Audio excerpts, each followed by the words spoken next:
Bom dia a todos. Nós vamos iniciar agora a primeira aula referente à nova unidade 3, de motores de corrente contínua, da disciplina de máquinas elétricas para automação.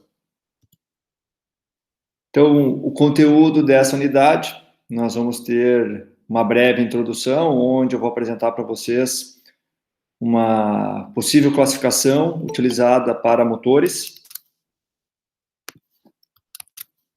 Depois, eu vou explicar para vocês o princípio de funcionamento de um gerador de corrente contínua, e com isso a gente consegue entender os princípios básicos de operação de máquinas de corrente contínua.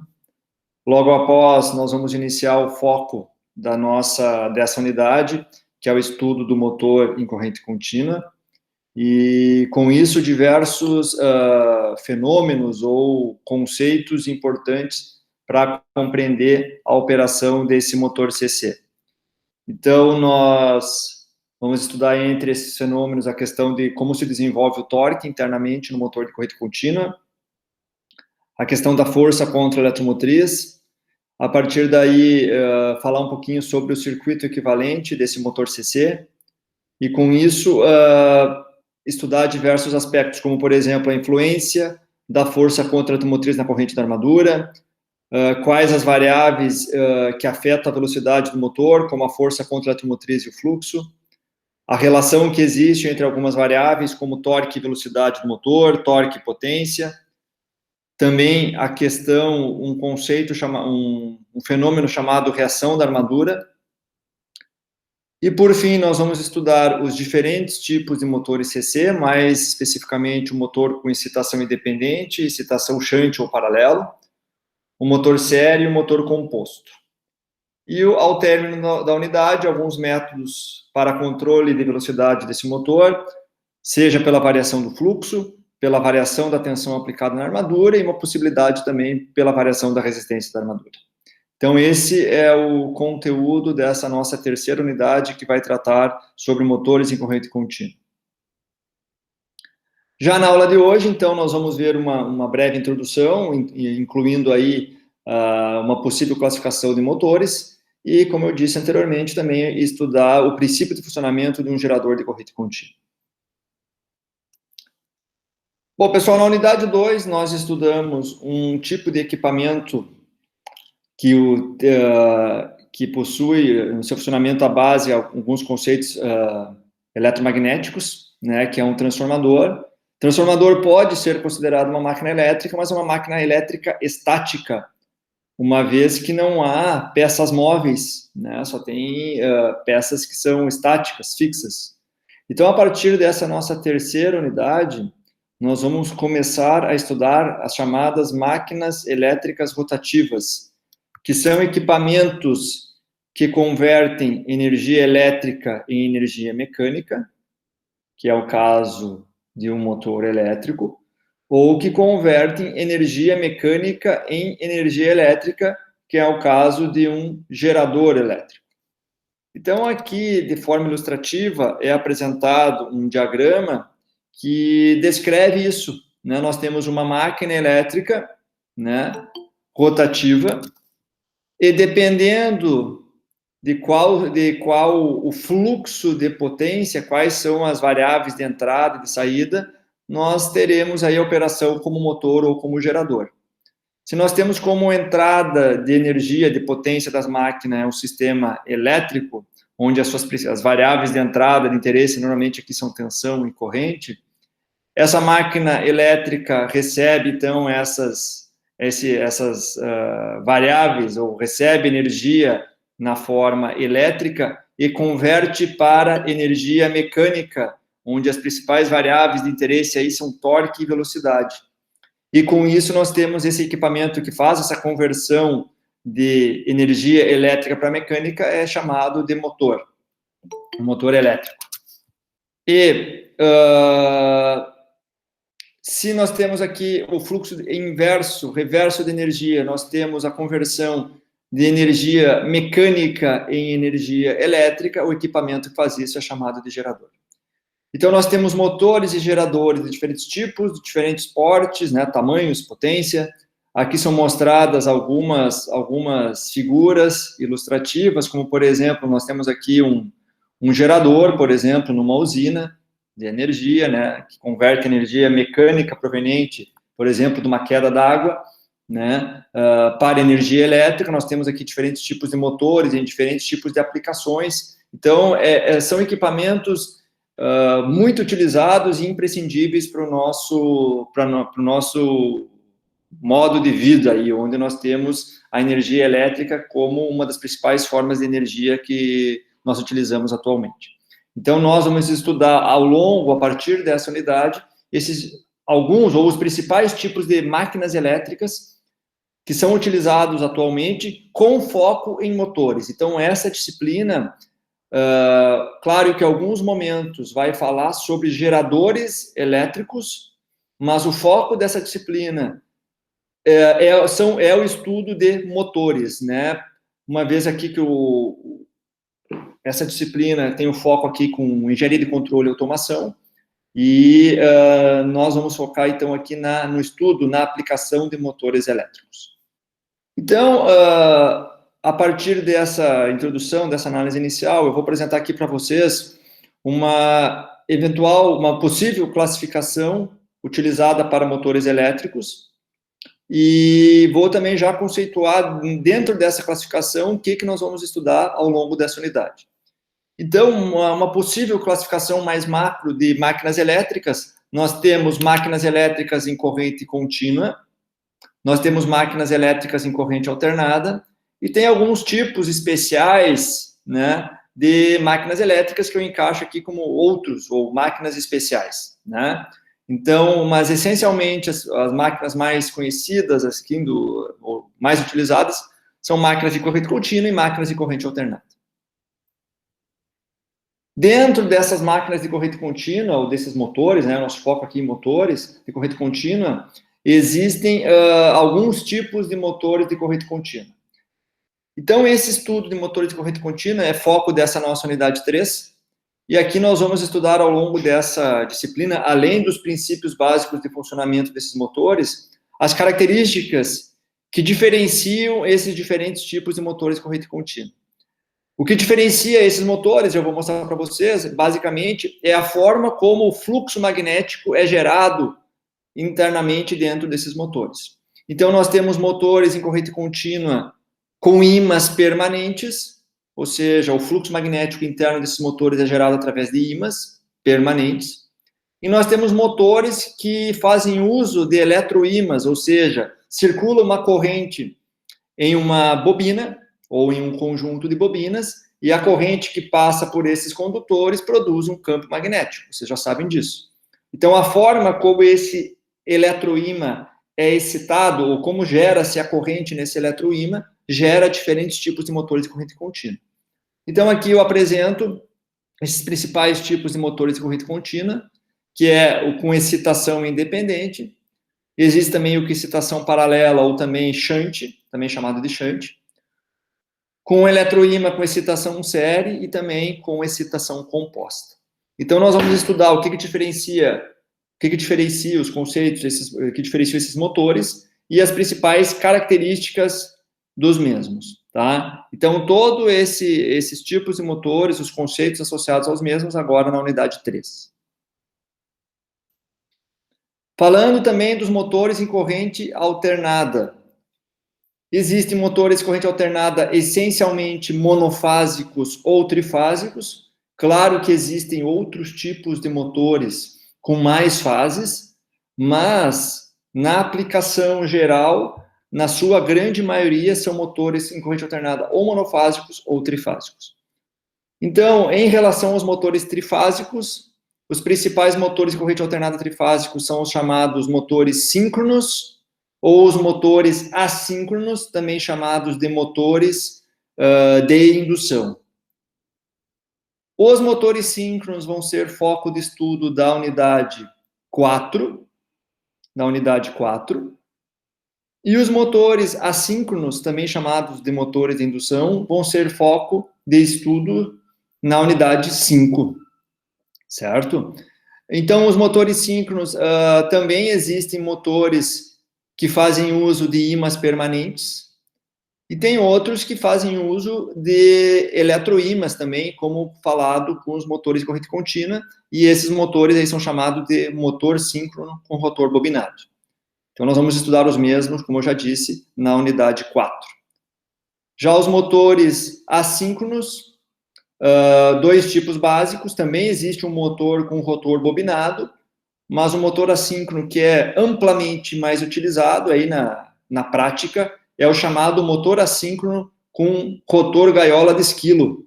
Nós vamos estudar esses dois tipos de rotor, o que diferencia um do outro, mas o que é amplamente mais utilizado é esse que possui o chamado rotor gaiola de esquilo. Então, foco da unidade 5. Nós temos também os motores, como eu disse, motores em corrente alternada monofásico, tanto síncrono quanto assíncrono, mas é amplamente utilizado aí no meio comercial, né, no meio industrial, os motores assíncronos monofásicos, com rotor gaiola de esquilo. Então, esses motores assíncronos monofásicos vão ser foco do nosso estudo na unidade 6. E existem diferentes tipos desses motores assíncronos monofásicos, e nós vamos estudar os mesmos, então, né, nessa unidade. Eu cito alguns deles aqui: motor com fase dividida, fazendo uso de um capacitor de partida, ou capacitor permanente, ou utilizando até mesmo dois capacitores, um para partida e outro para regime permanente, e um motor aqui com um conceito um pouco diferente, que é um motor com polos sombreados. Então, repetindo, todos esses motores, as características dos mesmos, o que diferencia um do outro, vão ser foco de estudo da unidade 6. Nós ainda temos diversos outros tipos de motores. Por exemplo, existem motores lineares, tem motor de passo, existe motor de relutância. Então, existem inúmeros outros tipos de motores. Então, isso cada vez mais se desenvolve, outras técnicas, outros conceitos, outros tipos de materiais, inclusive, e alguns tipos desses motores, em especial o motor de passo e o motor linear, são foco da unidade 7, que são os chamados alguns motores especiais. Então, apenas uma pincelada em alguns tipos de motores, digamos que se diferencia um pouco desses motores básicos que nós vamos estudar da unidade 3 até a unidade 6. Então, essa é uma classificação, digamos assim, bastante genérica ou bastante superficial, vamos assim dizer, mas que dá uma ideia da quantidade de motores e os conceitos envolvidos com essas máquinas, tá? Então, vejo que nós temos bastante assunto para estudar ao decorrer dessa unidade. Então, aqui estão os outros motores que eu falei, que alguns deles vão ser foco da unidade 7. Em especial, nós vamos estudar o motor de passo. Vou repassar material também para vocês, o motor linear. Eu falei antes motor relutância, motor esterese. Nós vamos também estudar um pouco o servomotor, e existe aqui também um motor chamado universal. Então, nós não temos tempo ao longo da disciplina para estudar todos esses motores, mas alguns deles nós vamos dedicar um tempo, ou nós vamos fazer alguns comentários ao longo da disciplina. Então, entrando agora, após essa classificação, vamos começar a falar especificamente das máquinas em corrente contínua. Então, agora nós estamos falando de máquinas rotativas, né? Então, nós não estamos mais falando de máquinas estáticas. E uma possível definição bem ampla que nós podemos utilizar é que máquinas em corrente contínua são conversores rotativos, que eles transformam energia elétrica contínua em energia mecânica, no caso de motores em corrente contínua, ou vice-versa, ou seja, eles convertem energia mecânica em energia elétrica contínua, no caso de geradores em corrente contínua. Então, nós temos esses dois tipos de máquinas, ou geradores CC ou motores CC. Atualmente, os geradores CC são raramente utilizados. Hoje, é muito mais fácil nós pegarmos a energia elétrica disponibilizada na rede, que na nossa rede comum de distribuição de energia elétrica é uma energia elétrica distribuída ou fornecida em corrente alternada. Então, é muito mais fácil nós pegarmos essa energia em corrente alternada, distribuída para nós, o que nós temos fácil acesso, e utilizar retificadores eletrônicos que a diodos, por exemplo, para obter essa corrente contínua, é muito mais fácil fazer isso do que utilizar uma máquina rotativa que tem peças móveis, tem problema de confiabilidade. Então, hoje, raramente se utiliza gerador CC, certo? São substituídos hoje, então, por retificadores, equipamentos estáticos, de menor tamanho, mais confiáveis e de menor custo. Em algumas usinas antigas, vocês ainda poderão encontrar geradores de corrente contínua para produzir o próprio campo magnético que os geradores de corrente alternada precisam, tá? Então, mas mesmo assim, embora sejam hoje raramente utilizados, eu ainda acho interessante utilizar ou explicar para vocês o conceito de gerador CC, porque a partir do funcionamento do gerador CC, eu entendo que fica, inclusive, mais fácil de entender o funcionamento de motores de corrente contínua. Então, nós primeiro vamos estudar o gerador em corrente contínua para depois estudar o motor em corrente contínua. O motor em corrente contínua também já foi bem mais utilizado. Hoje ele já foi, em diversas aplicações, ele foi substituído por outros tipos de motores, como, por exemplo, o motor de indução, né? E junto com o motor de indução, ainda algum equipamento, principalmente o inversor de frequência, para fazer o controle de velocidade na saída desse motor. Então, o motor CC, ele é um motor, como eu já disse, que já foi mais utilizado, mas ele ainda é utilizado em alguns tipos especiais de aplicação, como, por exemplo, aplicações que demandam elevado torque, como aplicações em tração elétrica, por exemplo, algumas locomotivas, né, de máquinas pesadas que demandam elevado torque. Tem um tipo de motor CC, que é o motor CC série, que consegue garantir esse elevado torque.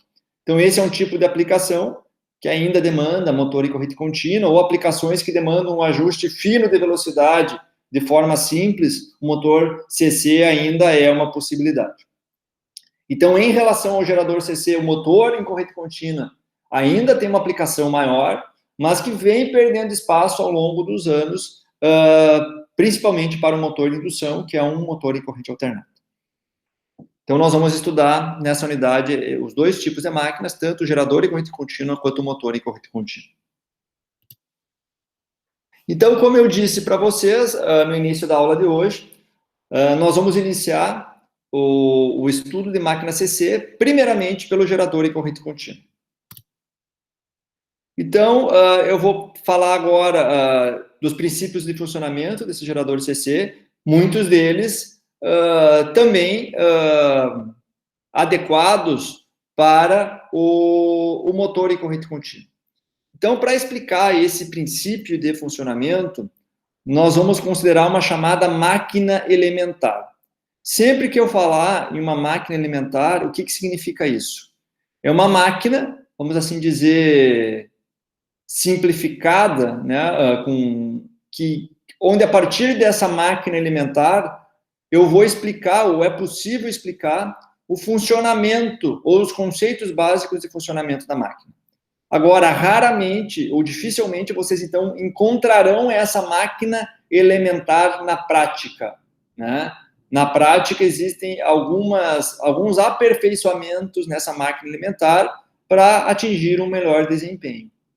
Mas eu considero bastante importante, bastante didático, começar a entender o funcionamento de uma máquina fazendo uso dessa máquina elementar.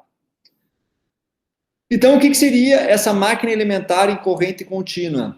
Nós vamos assumir que existe um par de polos magnéticos fixos, ou seja, estáticos, que não se mexem no espaço, não se movem no espaço. Então, aqui nessa figura, por exemplo, existe um polo sul e um polo norte, que produz um campo magnético que pode ser representado por linhas de campo. Né? Então, vamos assumir que existe esse campo magnético gerados por esses polos, por esses ímãs fixos, estáticos. Então, esses polos magnéticos vão produzir um campo magnético que é uniforme, ou seja, vamos assumir que em todo o interior dessa máquina elementar, nós temos um campo magnético uniforme e constante. Além disso, vamos assumir que existe uma bobina com somente uma espira. Então, vejo, por isso que eu digo, é uma máquina elementar, né? Isso não vai existir na prática. É uma bobina com somente uma espira condutora, que tem a possibilidade de conduzir corrente, girando, já está girando no interior desse campo. Ou seja, existe uma força mecânica externa que está fazendo girar essa espira. Então, aqui vejo que nós temos dois cortes, duas vistas dessa máquina elementar, uma vista frontal, onde, nesse caso particular aqui, os condutores dessa espira estão girando por uma força mecânica externa no sentido horário. E aqui, só para ilustrar, uma vista superior dessa espira, então esses dois condutores aqui são esse condutor aqui da esquerda, esse condutor da direita, que estão girando no sentido horário. Questão de nomenclatura, nós vamos, a partir da aula de hoje, começar a se ambientar com alguns nomes, né, normalmente utilizados ou associados a máquinas elétricas. Então, a parte rotativa da máquina, a parte móvel da máquina, é chamada de rotor. Então, a parte rotativa é o rotor da máquina. E a parte estacionária, a parte fixa, que inclusive dá sustentação mecânica para a máquina, é chamada de estator. Então, a parte rotativa é o rotor. A parte fixa, a parte estacionária, é chamada de estator. Então, são as primeiras nomenclaturas que nós estamos falando relacionados a máquinas elétricas rotativas. Outros nomes normalmente utilizados. Existem normalmente dois circuitos que estão presentes em uma máquina elétrica. Existe o circuito responsável pela geração do campo magnético, e esse circuito responsável pela geração do campo magnético é chamado de circuito de campo.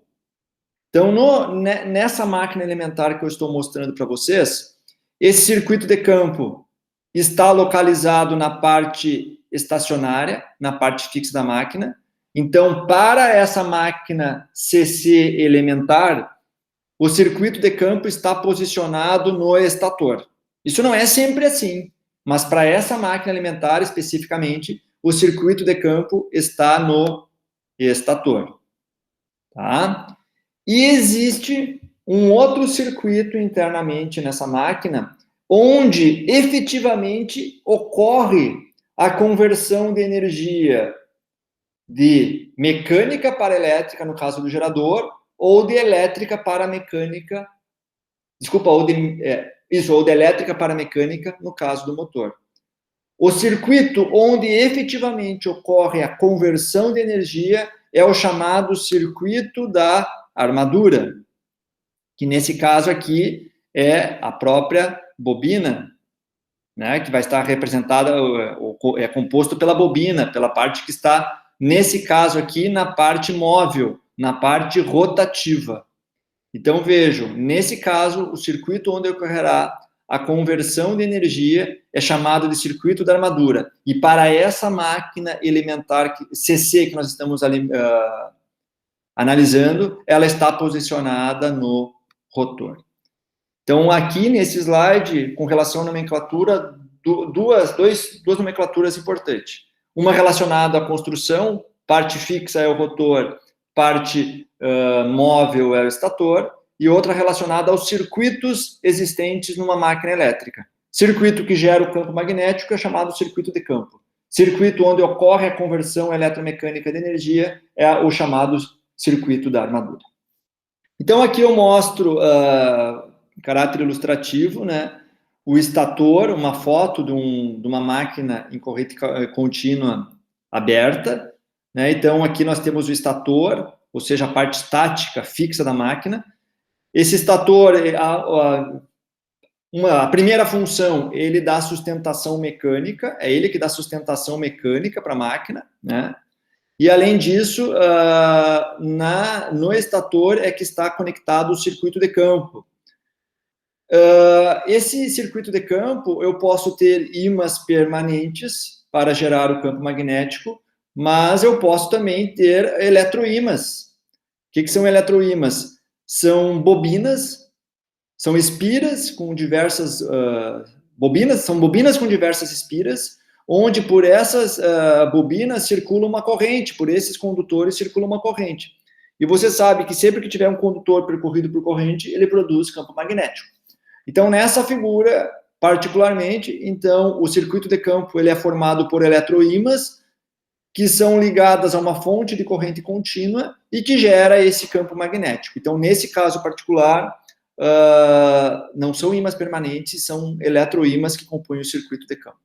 Então, depois eu mostro o rotor de uma máquina, mas o rotor ele é inserido internamente. Claro que tem um eixo aqui, né? Tem um eixo, tem rolamento, tem mancais, mas aqui eu estou mostrando só o estator de uma máquina em corrente contínua.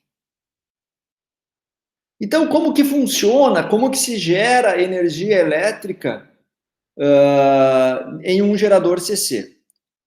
Lembre o seguinte, então nós temos um campo magnético, né? Nós temos um campo magnético aqui do polo norte para o polo sul, então nós temos linhas de campo aqui, ó, temos linhas de campo indo da direita para a esquerda, é um campo uniforme, lembrando disso, constante uniforme, e nós temos aqui uma força mecânica externa que está movendo esses condutores no sentido horário. E lembre que nós vimos na unidade 1 a chamada ação geradora. O que nós vimos? Bom, primeiro, da lei de Faraday, né? Da lei de Faraday. Sempre que houver a variação do campo magnético, nós temos uma tensão induzida nesse condutor submetido a um campo magnético variável. Lá, quando nós estudamos transformadores, nós vimos, então, que um fluxo variável induzia tensão nas bobinas. Alguém pode pensar que, bom, Cassiano, mas nós não temos um fluxo variável. Nesse caso, nós temos um fluxo constante. Eu recém falei para vocês que o fluxo é uniforme, daqui, ó, do polo norte em direção ao polo sul, fluxo constante uniforme. Como que vai ocorrer indução de tensão ou uma produção de uma tensão induzida, sendo que o fluxo é variável? O fluxo ele é variável do ponto de vista desses condutores, dessas bobinas, porque agora esses condutores estão se movendo no interior do campo magnético. Então, o fluxo, embora seja constante, o fluxo que enlaça essa bobina, ele é variável. Então, nós temos, do ponto de vista desses condutores que se movem no interior do campo magnético, um fluxo variável. Então, à medida que esses condutores cortam as linhas de campo, o fluxo que enlaça essa bobina, ele é variável. E é isso, então, que produz, ou que induz, uma força eletromotriz nos terminais da espira. Então, vejam, eu chamei isso naquela unidade 1, onde nós falamos dos princípios básicos da conversão eletromecânica de energia, de ação geradora, certo? Então, à medida que nós movimentamos com essa força mecânica externa esses condutores, nós temos um fluxo variável que enlaça essa bobina. E como que nós vamos encontrar o sentido ou a polaridade da tensão induzida? Nós vimos através da regra da mão direita, né? Nós temos um campo que vem da direita para a esquerda, então nós colocamos o nosso dedo indicador da direita para a esquerda. O polegar é o sentido do movimento, então se eu pegar esse condutor da esquerda, o movimento ele é para cima, então o movimento desse condutor aqui é para cima, e esse movimento, na verdade, esse movimento aqui, ele é tangencial, né? O movimento é tangencial, mas ele vai ter, eu posso dividir esse movimento em duas parcelas, uma parcela para cima e outra parcela ele é para a direita. Vejam, se eu dividir essa força tangencial, esse movimento tangencial nessas duas parcelas, o movimento que ocorre aqui para a direita é paralelo ou antiparalelo às linhas de campo, ou seja, não é útil na produção de tensão induzida. Mas a parcela que efetivamente corta ou que se movimenta no interior do esquema magnético, essa parcela para cima. Então, aqui nós colocamos o polegar para cima, então o campo é da direita para a esquerda, o polegar para cima, e logo o dedo médio indica o sentido da tensão induzida, que nesse caso aqui, ó, sai da tela do computador. Então, aqui nós temos uma tensão induzida no condutor da esquerda, saindo da tela do computador. De forma similar, esse condutor da direita, ele se move aqui nesse sentido tangencial ao movimento. Tem uma parcela do movimento, então, para baixo, uma parcela do movimento para a esquerda. Essa parcela do movimento que vem para a esquerda é paralela à linha de campo, ou seja, não causa variação de fluxo. A parcela que gera variação de fluxo é esse movimento para baixo. Então, nós, de novo, dedo indicador continua sendo da direita para a esquerda, indica o sentido do campo, só que agora o sentido do movimento é para baixo, então o polegar vai para baixo. O dedo médio indica o sentido da tensão induzida entrando na tela do computador. Então, com isso, vejam que nós temos aqui essa polaridade, esse sentido das tensões induzidas nos dois condutores dessa espira. Tá? O que acontece? À medida que esse condutor vai variando, o seu movimento vai acontecendo, vai modificando a amplitude da tensão induzida. A amplitude da tensão induzida é máxima no ponto 2 e no ponto 6. Por que no ponto 2 e no ponto 6? Porque nós temos aqui a máxima variação, aqui, ó, o movimento, ele é completamente perpendicular às linhas de campo. Então, quando nós temos esse movimento perpendicular, nós temos a máxima variação do fluxo. Se nós temos a máxima variação do fluxo, nós temos a máxima amplitude da tensão induzida. E a amplitude da tensão induzida, ela é mínima nos pontos 0 e no ponto 4, porque no ponto 0 e no ponto 4, o movimento ele é paralelo às linhas de campo. Se o movimento é paralelo às linhas de campo, vejam que não há variação de fluxo. Se não há variação de fluxo, não há amplitude da tensão induzida. Então, vejam aqui que nos pontos 0 e 4, a amplitude da tensão induzida ela é 0, porque o condutor, naquele ponto, instantaneamente, está se movimentando paralelo às linhas de campo, não há variação de fluxo. E ela é máxima em amplitude, a tensão induzida nos pontos 2 e no ponto 6, porque nós temos a máxima variação de fluxo, porque o movimento é transversal, é perpendicular às linhas de campo. E outra questão interessante, à medida que esse condutor aqui, por exemplo, da esquerda, passa do ponto 4, antes ele estava subindo, ele começa agora a descer. Se ele começa a descer, a amplitude ou o sentido da tensão induzida inverte. Então vejam aqui, isso aqui é importante. Vejam que nos condutores ocorre ou aparece uma tensão induzida alternada. Ora, a tensão induzida é positiva, ora, a tensão induzida é negativa. Certo? Então, internamente, nos condutores dessa máquina elementar, a tensão induzida ela é alternada, ora positiva, ora negativa. Então, aqui nesse slide, eu faço um equacionamento bastante básico para falar um pouquinho do que depende a amplitude, o valor daquela tensão induzida. Vejam só, eu falei que o fluxo ele é constante, mas o fluxo do ponto de vista da espira, da bobina, eu chamo daqui de fluxo concatenado, o fluxo através da espira, ele pode ser considerado um fluxo variável. Então, vejam, existe um fluxo máximo, que é o fluxo produzido por aqueles polos, por aqueles ímãs, mas o fluxo, do ponto de vista da espira, ele é um fluxo variável. Eu estou assumindo aqui que ele tem uma variação cossenoidal aqui, com uma determinada frequência, dada pela velocidade de rotação daquela espira.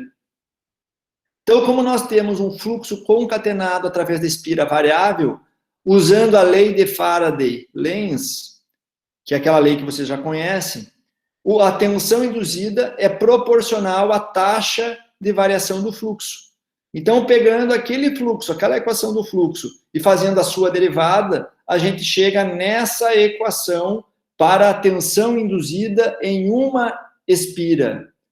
Mas se nós tivermos uma bobina com mais espiras, por exemplo, N espiras, aqui eu teria que multiplicar pelo número de espiras.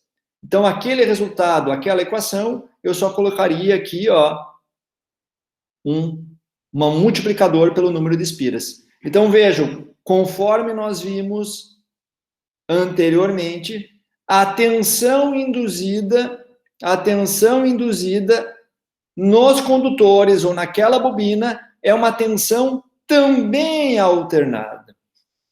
Vejo que, enquanto aqui eu tenho um fluxo cossenoidal, a tensão aqui é senoidal, ou seja, existe uma defasagem entre o fluxo e a tensão, como nós vimos lá em um transformador, isso também ocorre aqui numa máquina elétrica rotativa. Mas o que é interessante enxergar aqui é que nos condutores, na bobina, a tensão induzida também é alternada. E depende de alguns fatores. Vejam aqui, ó, quanto mais forte for o fluxo, quanto maior for o fluxo, maior a amplitude da tensão induzida. Quanto maior o número de espiras, maior a amplitude da tensão induzida. E quanto maior for a velocidade de rotação, maior é a amplitude da tensão induzida. Claro, quanto maior a velocidade, maior a taxa de variação do fluxo. Quanto maior for a amplitude do fluxo, mais rápido o fluxo varia também. E, além disso, tem esse multiplicador. Quanto mais espiras, nós temos quanto mais espiras, nós temos mais tensões em série e a gente também aumenta a amplitude da tensão induzida.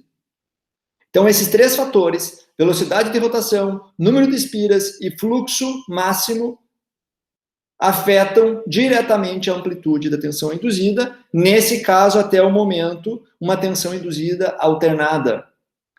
Mas daí eu faço uma pergunta para vocês. Nós estamos falando em gerador em corrente contínua, mas eu estou dizendo para vocês que a tensão induzida, ela é uma tensão induzida alternada. Então eu deixo uma pergunta. Eu tenho uma tensão alternada, mas como obter uma tensão contínua na saída desse gerador? Retificador.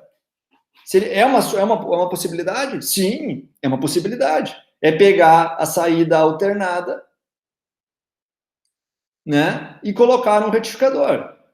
Só que daí, por exemplo, qual tipo de retificador? Um retificador a diodos, né? Daí eu já estou pegando, na verdade seria uma máquina em corrente alternada, né? E colocando um equipamento ali estático, né? Fazendo uso de semicondutores para obter um retificador. É uma possibilidade? Sim, é uma possibilidade. E é o que é feito. É usar um retificador.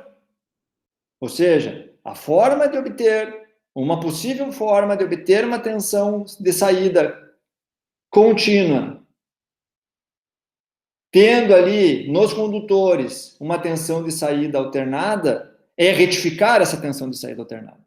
Só que normalmente essa retificação, dentro de uma máquina em corrente contínua, essa retificação não é feita através de dispositivos estáticos ou dispositivos semicondutores. A retificação é feita através de um dispositivo mecânico. Então, vejam, é utilizado um retificador mecânico. E esse retificador mecânico, ele é chamado de comutador. Comutador. Mas a ideia é essa, é usar um retificador na saída dessa bobina. Então, vejam aqui, ó. É utilizado esse comutador, que é chamado, um conceito, né, um dispositivo de chaveamento mecânico, um retificador mecânico, que ele é acionado pela própria rotação mecânica do eixo da máquina. Então, do que consiste? Qual é a construção desse comutador? Esse comutador, eles são segmentos de cobre, são segmentos condutores, que são montados no próprio eixo do rotor. Vejam, para esse comutador funcionar, já que ele é um dispositivo de chaveamento mecânico, ele é acionado pela própria rotação. Ele é montado no rotor, tá? Então, aqui, ó, são segmentos de cobre. Nesse caso, nesse exemplo, nessa máquina alimentar, eu tenho 2 condutores. Cada condutor está ligado a um segmento de cobre. Aqui, ó, vejo que tem 2 segmentos. Esses segmentos de cobre, que são isolados entre si, é o chamado comutador. E cada segmento de cobre está ligado em um condutor diferente. Tá? Além disso, vejam só, os condutores do rotor, os segmentos de cobre que compõem esse comutador, de novo, eles estão ligados no rotor. Ou seja, quando o rotor se mexe, esses comutadores, essas peças, esses segmentos do comutador também se mexem, também rotacionam. Entretanto, tem 2 outras pecinhas aqui, ó, representadas por esse código B1 e B2, são as chamadas escovas.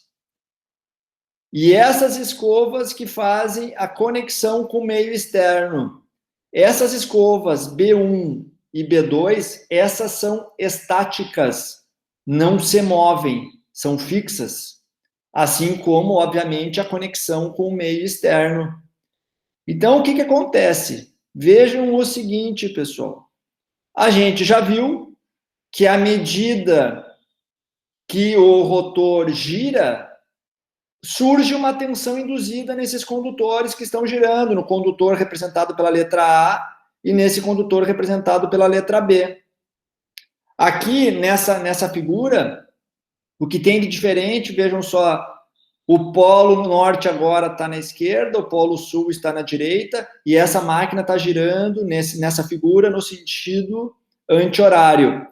Então, vejam que aqui, se essa máquina está girando no sentido anti-horário, esse condutor está se movimentando para cá, ó, e esse condutor está se movimentando para cá. Ou seja, do ponto de vista de tensão induzida, o condutor está se movimentando para baixo, e aqui o condutor esse está se movimentando para cima.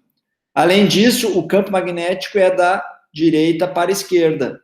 Então, se eu pegar aqui, ó, o condutor, se eu pegar esse condutor B, eu tenho campo magnético da direita para a esquerda, que é o dedo médio. Campo magnético da esquerda para a direita, é o dedo médio. O condutor se movimentando para cima, que é o polegar. Então, a tensão induzida está entrando no plano do quadro.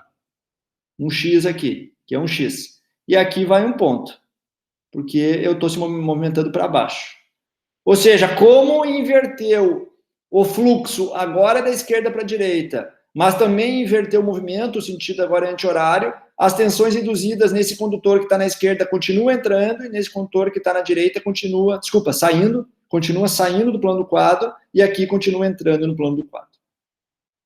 Vejam que então, olhem só, como essa tensão aqui está entrando no plano do quadro, saindo do plano, da tela do computador. Ainda estou pensando num quadro aqui, né, branco, né, mas está saindo da tela do computador. A corrente, por exemplo, pensando em corrente, é como se estivesse vindo corrente para cá.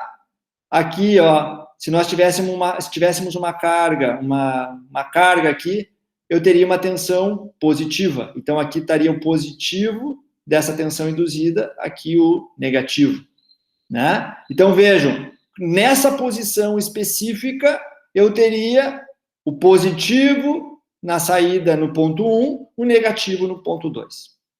O que acontece? Esse condutor B, enquanto ele tiver nesse hemisfério direito, a tensão induzida está entrando no plano do quadro. No momento que ele passar exatamente por esse ponto aqui, ó, por esse ponto, a tensão induzida é 0, e quando ele vir para o hemisfério esquerdo, a tensão induzida inverte. Mas o que acontece? No momento que a tensão induzida inverter, vejam que esse condutor da letra B, aqui ligado à letra B, está ligado nessa peça de cobre aqui, ó, que está conectado a essa escova B2. Só que no momento que todo o rotor se mexe, vejam que esse segmento de cobre, ele começa a se mexer também. E quando ele passar o condutor para o outro lado, para o hemisfério esquerdo aqui, esse segmento de cobre não fica mais conectado na escova B2, ele se conecta na escova B1. Então, à medida que inverte a polaridade da tensão nos condutores, a conexão com as escovas também inverte. Então, embora a tensão induzida nos condutores ela seja alternada, no momento que alterna a polaridade nos condutores, inverte também a conexão para o meio externo. E com isso, do ponto de vista externo ao gerador, a tensão induzida ela é sempre contínua. É o que está escrito aqui, ó. Uma vez que os lados da bobina e os segmentos do comutador estão ligados ao mesmo eixo, giram na mesma velocidade. A rotação do eixo reverte as ligações da bobina dos condutores a um circuito externo estacionário através dessas escovas B1 e B2, no mesmo instante que inverte a tensão induzida no condutor.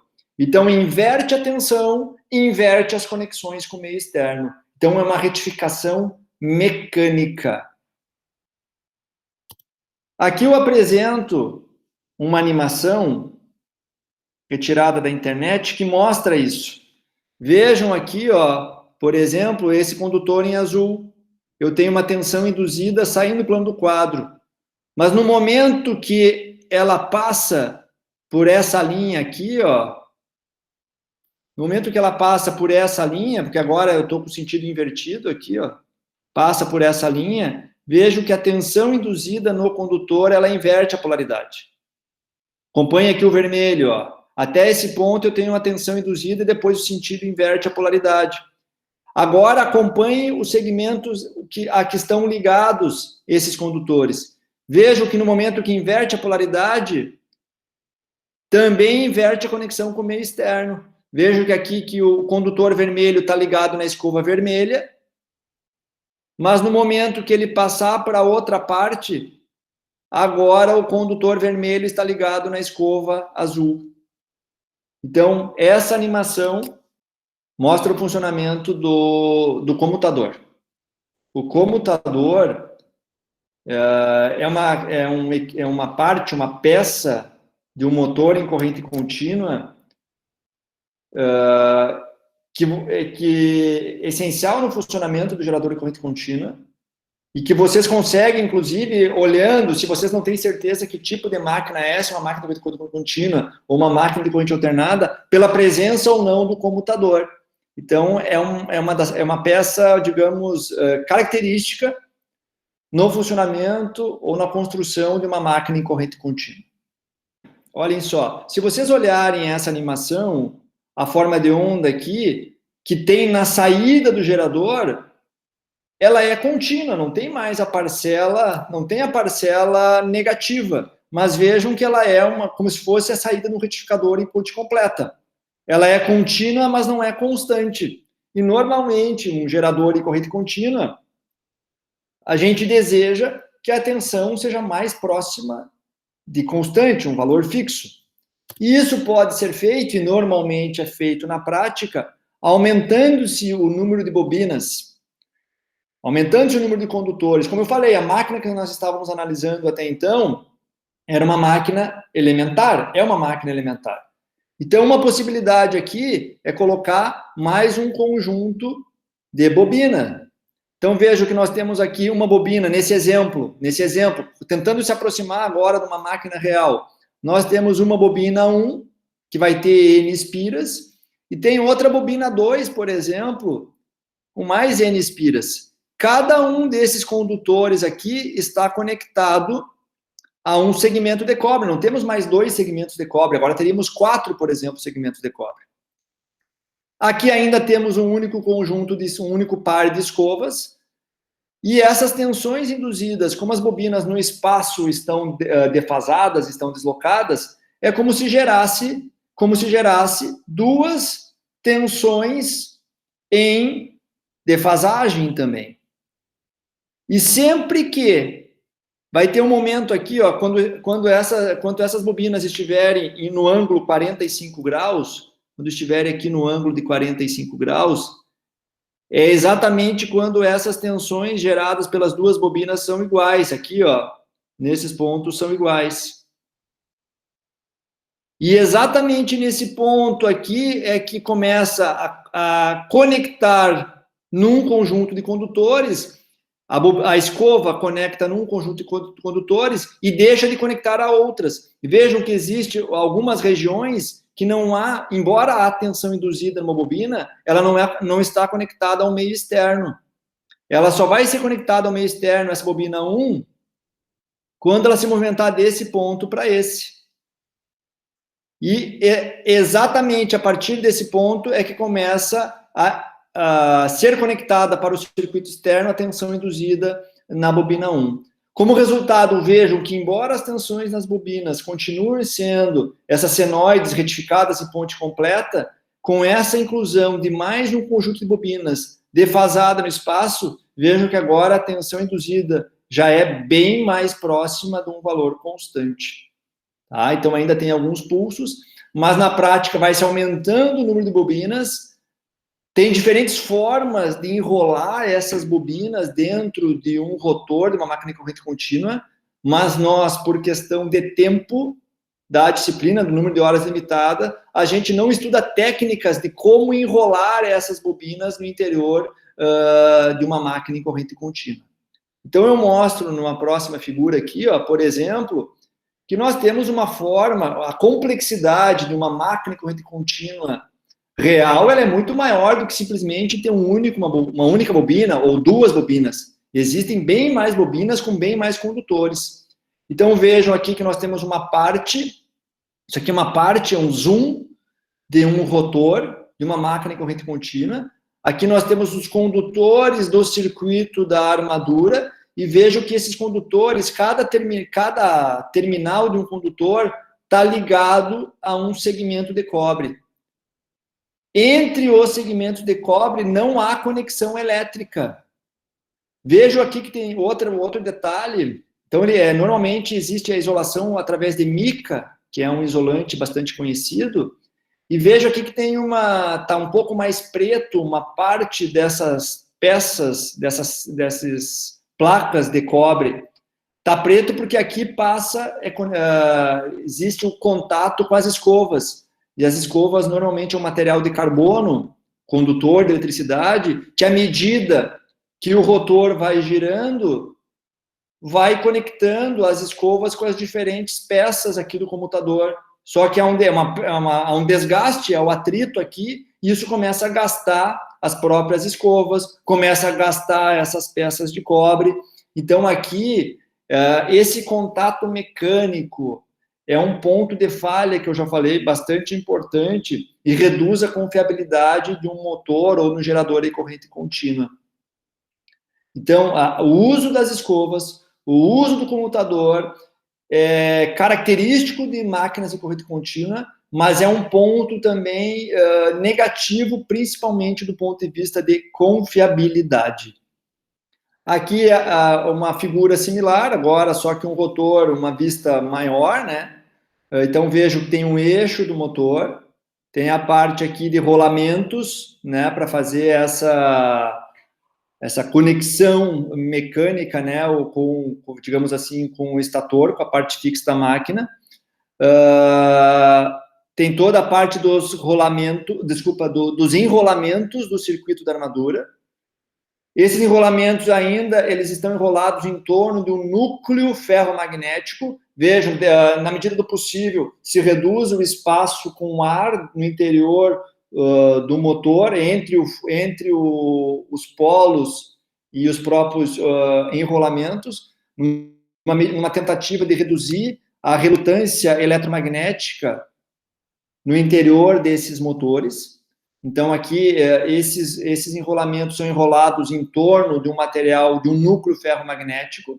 Então, de novo, aqui eu apresento a questão numa ponta do rotor, está essa presença característica do comutador em máquinas de corrente contínua. Tá? Então, é uma vista maior desse rotor.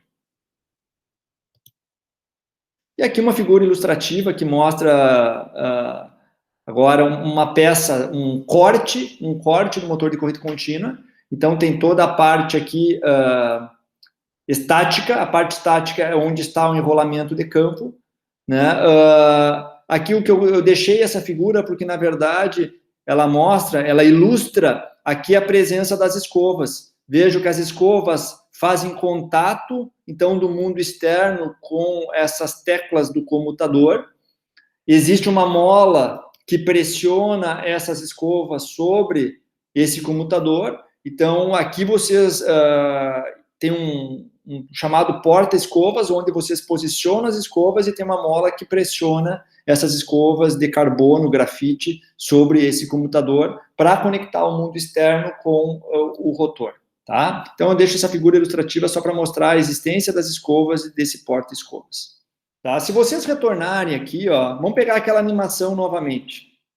Olhem só, existe um instante de tempo nessa máquina elementar, existe um instante de tempo que ocorre a troca de um segmento de cobre numa escova para outro segmento de cobre.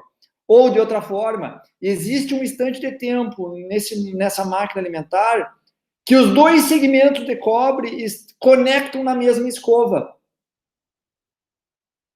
Caso as tensões que existem nesses condutores, nesse momento de troca do contato, se as tensões induzidas nos condutores nesse instante forem diferentes, é como se nós estivéssemos colocando nós estamos colocando esses dois condutores de cobre em curto-circuito com uma diferença de potencial. Se existir uma diferença de potencial nesses condutores, exatamente nessa troca, esse curto-circuito produz um arco elétrico, um faiscamento, e isso é indesejável. Naquela máquina alimentar, em um dado momento, está conectado uma escova em um segmento, mas numa transição pode estar conectado em dois. E como eu falei, se nessa transição esses dois segmentos de cobre têm potenciais diferentes, ocorre o surgimento de um arco elétrico. Em uma máquina prática, a escova normalmente naturalmente está conectada a 2, 3 ou 4 segmentos de cobre. Existe diferença de potencial entre esses segmentos de cobre? Idealmente não, ou é muito pequeno. Então, esse faiscamento, esse arco elétrico é muito pequeno, tá? Mas pode ocorrer, dependendo da posição das escovas, se a escova estiver num local inadequado, de ocorrer um faiscamento maior, um curto-circuito de maior magnitude. Então, isso a gente fala aqui nesse slide, relacionado a uma tal de linha neutra. O que ocorre? Só destacando novamente, eu já mostrei naquela animação. No momento que ocorre a comutação, naquela máquina elementar, a escova, ela curto-circuita em um período curto de tempo, duas peças adjacentes do computador. Caso, como eu já disse, nesse momento do curto-circuito, ocorrer uma diferença de potencial entre esses segmentos de cobre, é um curto-circuito. E isso causa uma elevada corrente nas escovas, que produz um faiscamento, que produz um arco elétrico. E esse arco elétrico reduz de forma significativa a vida útil do comutador e também das escovas.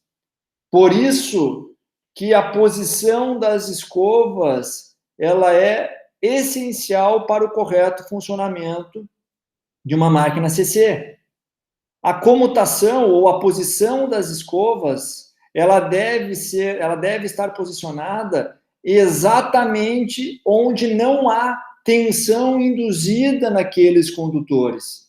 Porque se a tensão induzida naqueles condutores da máquina alimentar for zero naquele ponto de transição, em ambas for zero, por mais que eu conecte ambas à mesma escova, não há diferença de potencial naquele momento. E se não há diferença de potencial, não há esse faiscamento, essa corrente significativa.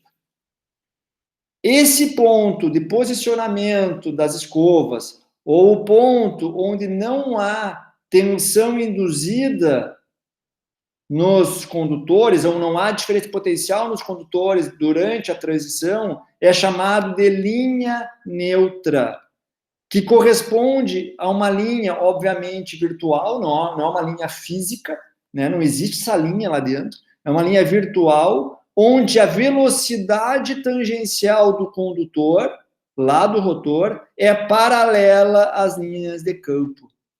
Se a velocidade tangencial desse condutor é paralela às linhas de campo, não há variação do fluxo. E então, na linha neutra, a tensão induzida é zero.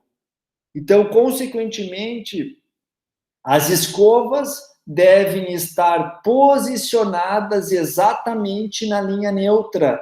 Por quê? Porque naquele ponto a tensão induzida é zero e não ocorrerá esse curto-circuito entre os segmentos de cobre. Ah, Cassiano, mas eu posicionei, ou houve lá o posicionamento das escovas fora da linha neutra. Se houve fora da linha neutra, vai ocorrer a transição ou a troca do segmento de cobre nas escovas com uma diferença de potencial sobre os condutores, e isso vai causar um curto-circuito, elevadas correntes, faiscamento. Então, por isso que é importante deixar as escovas exatamente nessa linha neutra. Aqui, apenas para ilustrar, nós considerando um gerador CC elementar, a linha neutra ela é perpendicular às linhas de campo, né? Porque exatamente nesse ponto aqui, ó, os condutores, quando passarem por esse ponto, o movimento é paralelo às linhas de campo. Então, esse é um outro conceito importante, uma outra denominação importante, que é a chamada linha neutra. É onde deve estar posicionada as escovas, é o ponto onde a tensão induzida será nula. Nos condutores.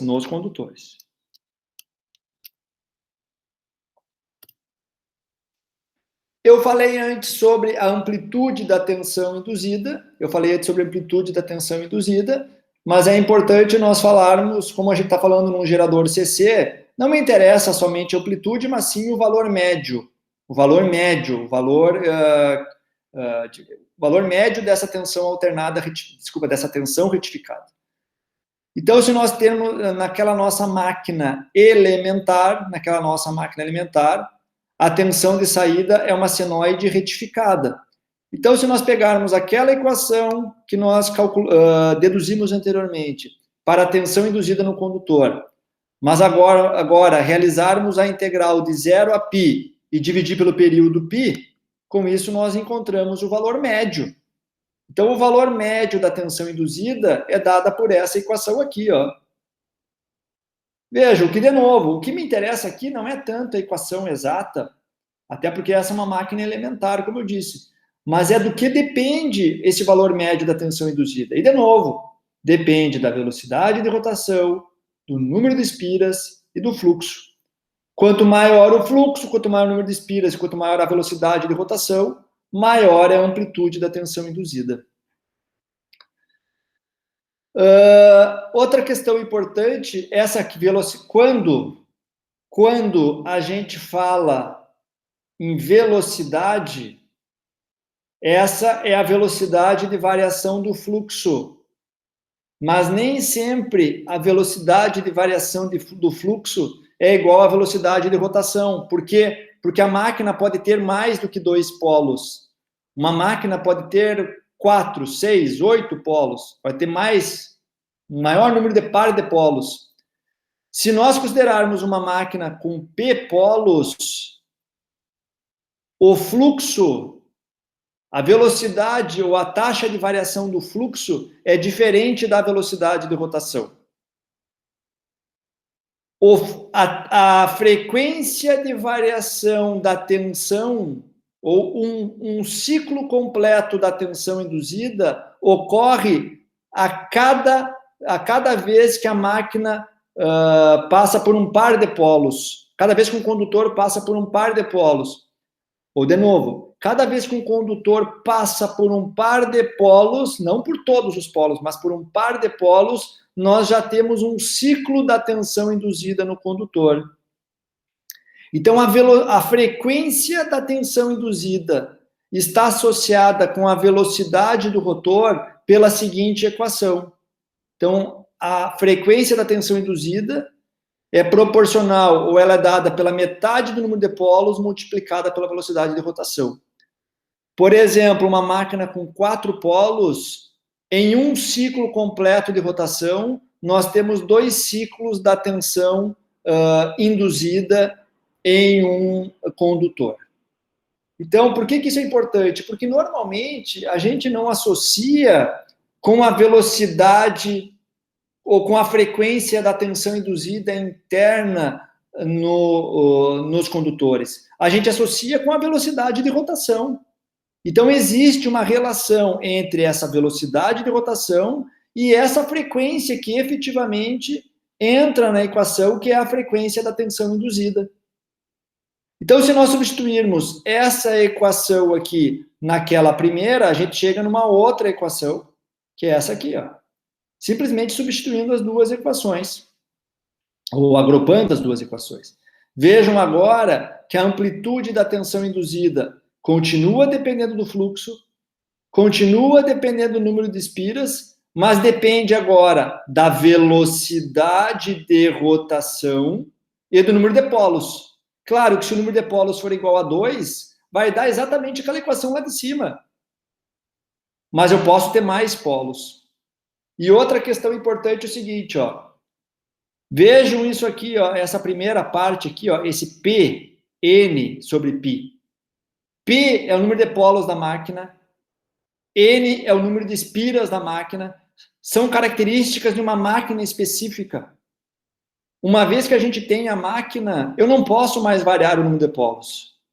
Eu não posso mais variar o número de espiras para uma dada máquina. Então, eu posso dizer que esse P vezes N dividido por π é uma constante associada à máquina, que eu chamo aqui, ó, eu posso dizer que é uma constante K. É uma constante associada à máquina. Mas eu posso, continua dependendo do fluxo. O fluxo, por exemplo, se for um eletroímã, se eu aumentar a corrente do condutor, do circuito de campo, nós podemos aumentar o fluxo. Então, nós podemos controlar o fluxo numa máquina, se for um eletroímã. Eu posso mudar a sua velocidade de rotação através da máquina, de uma turbina, de uma máquina primária. Eu posso injetar mais energia mecânica e aumentar a velocidade de rotação. Então, normalmente se diz o seguinte, ó, a força contra a automotriz, a tensão induzida, a força eletromotriz, ela é proporcional, ela depende da máquina, ou seja, depende do número de polos, depende do número de espiras, depende da máquina, depende do fluxo e depende da velocidade de rotação. Essa velocidade de rotação pode estar em radianos por segundo, no Sistema Internacional de Unidades, mas pode estar também, e normalmente está, em RPM, rotações por minuto. Então, existe uma relação entre a velocidade em radianos por segundo e RPM. E essa relação é o seguinte, se eu tenho a velocidade em radianos por segundo, se eu quero obter em rotações, o que a gente tem que fazer? Multiplica por 60, porque eu quero obter por minuto, então se eu tenho radianos por segundo, mas eu quero saber quantos radianos por minuto, nós multiplicamos por 60. Mas um radiano, uma volta, tem 2π radianos, então eu divido por 2π. A relação entre RPM e radianos por segundo é dada por essa expressão. Se eu tenho radianos por segundo e eu quero rotações por minuto, eu tenho que multiplicar por 60 para obter radianos por minuto, e divido por 2π para uma rotação tem 2π radianos. Então, essa é uma equação que vocês vão usar bastante, a relação entre a velocidade em RPM e radianos por segundo. Então, substituindo essa expressão nessa equação aqui, a gente também obtém uma equação que vale para rotações por minuto. Mas aqui, de novo, ó, 2π, n é uma constante, 60 é uma constante. Eu posso substituir por uma outra constante equivalente, que eu estou chamando aqui de C, C minúsculo. Também depende da máquina. Então, essa equação aqui, ó, vejo que ela é válida só mudando as constantes, tanto para a velocidade em radianos por segundo, quanto RPM. Mas, de novo, a tensão induzida é proporcional à máquina, que é uma constante, é proporcional ao fluxo e é proporcional à velocidade. Essa equação nós vamos usar bastante ao longo da disciplina. Para finalizar, então, pessoal, vejam só. Em um gerador, a gente viu que o movimento do condutor produz uma tensão induzida. Agora pensem o seguinte, que vocês conectaram uma carga, um elemento elétrico na saída como uma resistência. Se nós temos tensão induzida e nós fechamos um caminho, nós temos um caminho fechado, surge uma corrente. Essa corrente flui pela carga, mas também flui por esses condutores internos do gerador. E o que a gente aprendeu também lá na unidade 1? Que todo condutor percorrido por corrente é submetido a um torque. Então, vejam só, como que nós vamos analisar isso? Nós vamos analisar isso agora através da regra da mão esquerda, que nos dá o sentido da força. Não, todo condutor percorrido por corrente é submetido a uma força. Mas qual é o sentido da força? Nós vamos analisar esse sentido da força aplicando a regra da mão esquerda. Então, olhem só. Então, nós temos uma tensão induzida, foi aplicado conectada uma carga na saída do gerador e surge uma corrente, que está por aqui, ó. Nesse determinado instante de tempo, então nós temos uma corrente saindo desse condutor e entrando nesse outro condutor. Se eu pegar agora esse condutor aqui da direita, o campo magnético, ele é da direita para a esquerda, é o dedo indicador. O dedo médio indica o sentido da corrente, corrente entrando no plano, na tela do computador. O polegar aponta a força é para cima. Consequentemente, a força nesse condutor, só inverter o sentido da corrente, é para baixo. Vejam que, olhem só, o sentido da força, ou essas forças, produzem um torque no sentido anti-horário.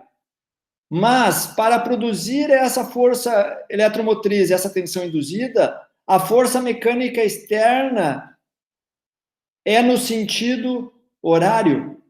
Ou seja, sempre vai, num gerador, quando vocês alimentarem ou conectarem na saída do gerador uma carga e surgir uma corrente, essa corrente vai produzir uma força nos condutores, que vai produzir um torque. Esse torque que surge nesses condutores é sempre contrário à força mecânica que causa o movimento. Então, esse torque contrário é chamado de torque resistente. E lembre que eu falei lá na primeira aula também, toda vez que ocorrer uma ação geradora, vai ocorrer uma ação motora. E essa ação motora, ela é contrária à causa do movimento original, a força mecânica externa. Por isso que é chamado de torque resistente. De novo, existe uma força mecânica externa que causa o movimento dos condutores. Esse movimento dos condutores produz uma tensão induzida. Essa tensão induzida, ao nós aplicarmos uma carga, surge uma corrente.